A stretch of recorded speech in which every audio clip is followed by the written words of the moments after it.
ನಮಸ್ತೆ ಕರ್ನಾಟಕ ಜನತೆಗೆ ಈ ರಂಗನಾಥ ಕಟ್ಟೆಮನಿ ಮಾಡುವ ನಮಸ್ಕಾರ. ಇವತ್ತು ನಾವು ಹಿಮಾವತ್ ವೇಣುಗೋಪಾಲ ಸ್ವಾಮಿ ದೇವಸ್ಥಾನಕ್ಕೆ ಹೊರಟಿದ್ದೇವೆ. ಅದು ಎಲ್ಲಿಂದ ಅಂದರೆ ಕೆಂಗೇರಿ, ಬೆಂಗಳೂರು ನಗರದ ಕೆಂಗೇರಿ ರೈಲ್ವೆ ಸ್ಟೇಷನ್ ನಿಲ್ದಾಣದಿಂದ ಹಿಮಾವತ್ ವೇಣುಗೋಪಾಲ ಸ್ವಾಮಿ ಅಂದರೆ ಮೈಸೂರಿನಿಂದ ಗುಂಡ್ಲುಪೇಟೆಯಿಂದ ಆಚೆ ಇರೋ ದೇವಸ್ಥಾನ, ಅಲ್ಲಿ ಹೊರಟಿದ್ದೇವೆ. ಸೊ ಆ ದೇವಸ್ಥಾನ ಹೊರಡೋಕ್ಕೆ ಮುಂಚೆ ನೀವು ಫಸ್ಟು ಕೆಂಗೇರಿಗೆ ಬರಬೇಕು.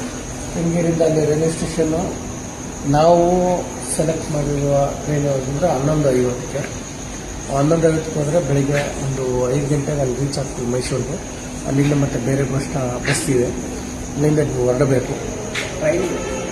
ಸೊ ಅಲ್ಲಿಂದ ನೀವು ಹೊರಟಾಗ ಏನಪ್ಪ ಅಂತಂದರೆ ಅಲ್ಲಿಂದ ಮತ್ತೆ ಬೇರೆ ಬಸ್ನ ನೀವು ಕ್ಯಾಚ್ ಮಾಡಬೇಕಾಗುತ್ತೆ.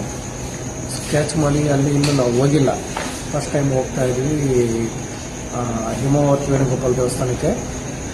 ಹಿಮಾವತ್ ವೇಣುಗೋಪಾಲ ಫಸ್ಟ್ ಟೈಮ್ ಹೋಗ್ತಾ ಇದ್ವಿ. ಇಲ್ಲಿಂದನೇ ಏನಕ್ಕೆ ಅಂದರೆ ಈ ವಿಡಿಯೋನ ಶೇರ್ ಮಾಡ್ತಾ ಇದ್ವಿ ಅಂದರೆ ಸೊ ನಿಮ್ಗೆಲ್ಲರಿಗೂ ಅನುಕೂಲ ಆಗಲಿ ಅಂತ ಶೇರ್ ಮಾಡ್ತಾ ಇದ್ವಿ. ಸೊ ಈ ವಿಡಿಯೋ ಮಾಡಿ